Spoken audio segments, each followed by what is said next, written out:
अरावली मामले में supreme court ने रोक लगा दी है। सुप्रीम कोर्ट ने अपने ही 20 नंबर के फैसले पर रोक लगाई है। सुप्रीम कोर्ट ने राज्यों और केंद्र सरकार को नोटिस जारी किया है। सुप्रीम कोर्ट में अब इस मामले में 21 जनवरी को अगली सुनवाई होगी। दरअसल अरावली पर्वतमाला की बात की जाए तो भारत की सबसे पुरानी पर्वत श्रृंखलाओं में से एक है। हालांकि पहाड़ियां इस वक्त पर्यावरण संरक्षण और विकास के बीच में फंसी हुई हैं। अवैध खनन का मामला भी इसमें कहीं ना कहीं चल रहा है, जिसको लेकर पर्यावरणविद यानी एनवायरमेंटल एक्टिविस्ट परेशान हैं, क्योंकि सुप्रीम कोर्ट ने जो परिभाषा दी थी और ये पर्यावरण मंत्रालय से भी स्पष्ट करने को कहा था कि अरावली की कानूनी परिभाषा आखिर है क्या, किन क्षेत्रों को अरावली माना जाए। ये प्रक्रिया 2004 से चली आ रही है।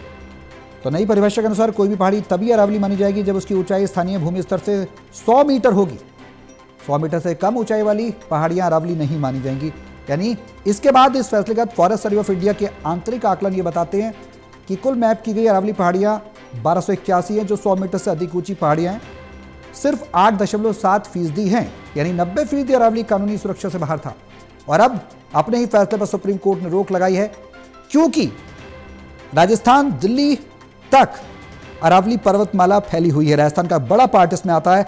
ये पर्वतमाला करीब 692 किलोमीटर लंबी है, गुजरात से दिल्ली तक फैली हुई है। राजस्थान में इसका बड़ा हिस्सा है। अरावली के पर्वत अगर नष्ट हुए तो राजस्थान की रेत दिल्ली तक पहुंच जाएगी, देश की राजधानी भी रेगिस्तान में तब्दील हो जाएगी। ये सवाल जो पर्यावरणविद हैं, एक्सपर्ट हैं, उन्होंने जरूर उठाए थे। उसके बाद अब सुप्रीम कोर्ट ने इस फैसले पर रोक लगाई है 20 नवंबर के, और 21 जनवरी को मामले में अगली सुनवाई होगी। ज्यादा जानकारी के लिए हमारे वरिष्ठ सहयोगी रमाकांत सिंह हमारे साथ फोन लाइन पर जुड़े हुए हैं, सीधे उनका रुख करेंगे। रमाकांत जी, क्या कुछ जानकारी है इस पूरी खबर को लेकर? देखिए, अरावली में को लेकर के जो सुप्रीम कोर्ट ने 20 नवंबर को अपना फैसला दिया था, उस पर खुद ही स्टे कर लिया है। और इसके साथ ही जो विशेषज्ञ कमेटी गठन की बात कही जा रही थी, उस फैसले पर भी सुप्रीम कोर्ट ने रोक लगा दी है।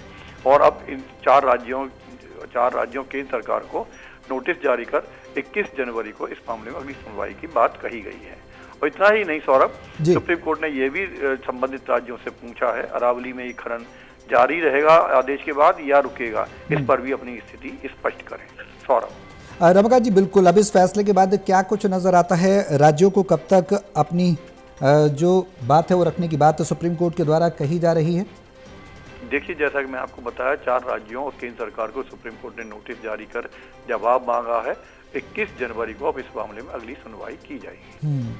अब बड़ा सवाल है, अरावली में अवैध खनन जब से शुरू हुआ रमाकांत जी, तब से अब सवाल ये खड़े होने लगे थे कि जो नई परिभाषा सुप्रीम कोर्ट में पहले दी गई थी, उसके मुताबिक तो सिर्फ 8.7% पहाड़ियां ही अरावली क्षेत्र में आती, यानी 90% अरावली कानून सुरक्षा से बाहर था। क्या है कि ये बड़ी वजह मानी जा सकती है सुप्रीम कोर्ट के फैसले पर रोक लगाने की, यानी कोर्ट के अपने ही फैसले पर रोक लगाने की?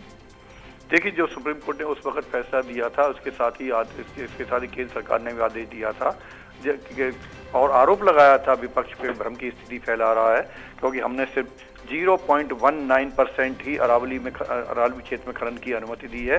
लेकिन जो 0.19% ही है, वो एक काफी बड़ा भाग था अरावली रेंज का, जिस पर यह अनुमति दी गई थी। और इसको लेकर ही विपक्ष केंद्र सरकार पर आरोप लगा रहा था। साथ में ये भी आरोप थे कि विपक्ष के कि केंद्र सरकार अमीरों की गोद में बैठकर अमीरों के हिस्सा में लगी है और गरीबों को प्रदूषण से मरने के लिए छोड़ दिया गया है। बिल्कुल रमाकांत जी, अगर बात की जाए पर्यावरणविदों की, तो उनकी क्या कुछ चिंताएं थी?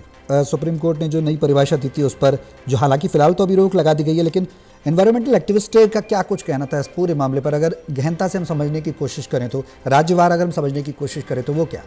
देखिए, सबसे बड़ी उनकी जो चिंता थी वो प्रदूषण को लेकर थी, पर्यावरण को। उनका साफ कहना था, अभी जो दिल्ली चौक होती है जाड़ों में कोहरे की वजह से या किसी पॉल्यूशन की वजह से, तो वही सेम स्थिति गर्मियों में होने वाली थी। धूल की आंधियां, बवंडर आने वाले थे, जो अरावली के न रहने से, अरावली में किसी तरह के अगर कोई नुकसान अरावली की रेंज को, पर्वतमाला को नुकसान पहुंचाया जाता खनन के जरिए ही सही, तो उससे जो अन्य राज्यों से धूल भरी आंधियां थी वो आने की आशंका थी। एक डस्ट पॉल्यूशन एक बड़ी समस्या बनने जा रही थी, जो खासकर दिल्ली आसपास के इलाकों, अन्य राज्यों को, ये आम लोगों को डस्ट पॉल्यूशन का सामना गर्मियों में करना पड़ सकता था, जिसको लेकर पर्यावरण काफी चिंतित नजर आ रहे थे। अब ऐसे में कहीं ना कहीं उम्मीद कहा जा सकता है रमाकांत जी इस रोक के बाद कि हाँ, अरावली का अस्तित्व बचेगा, कुछ उम्मीद है? क्योंकि एक सुप्रीम कोर्ट ने जो पहले परिभाषा दी थी उसमें खुद के आदेश में ये बात कही थी कि केवल 100 मीटर से ऊंची ही अधिक पहाड़ियां मानी जाएंगी अरावली, यानी कि जो नीचे होंगी वो नहीं मानी जाएंगी। अब ये कहा जा सकता है कि अरावली का अस्तित्व अब काफ़ी हद तक सुरक्षित करने पर फिर से संज्ञान लिया गया है, तमाम विवादों को और तमाम समस्याओं को ध्यान में रखते हुए।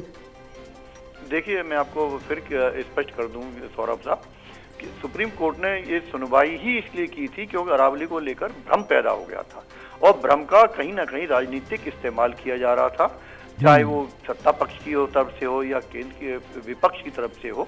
और आम लोग एक तरह से कंफ्यूज था कि आखिर ये स्थिति है क्या और किस तरह से नुकसान, और पर्यावरण अलग अपनी चिंता जता रहे थे। तो राजनीति, पर्यावरण और साथ में भावी आशंका को लेकर आम आदमी एक कंफ्यूज था और साथ में भयभीत भी था। अगर अरावली नहीं रहेगी, जैसा कि पर्यावरणविद बता रहे थे, डस्ट पॉल्यूशन का गर्मियों में सामना करना पड़ सकता है, तो आम लोग इस बात को, जो संबंधित पक्षकार हैं, वो इस बात को लेकर भी चिंतित थे। तो सुप्रीम कोर्ट ने सबसे पहले तो स्पष्ट ये किया है कि 20 नवंबर को जो उसका आदेश है उसे स्टे कर दिया गया है। उससे पहले जो अरावली पर्वतमाला का जो स्टेटस को वो बरकरार रहेगा और उस पर जो सुनवाई होगी वो 21 जनवरी के बाद ही उस पर आगे फैसला लिया जाएगा। बिल्कुल देखना होगा कि अब आगे क्या कुछ आदेश सुप्रीम कोर्ट का रहता है, सर्वोच्च अदालत का रहता है। बहुत शुक्रिया रमाकांत जी तमाम जानकारी साझा करने के लिए।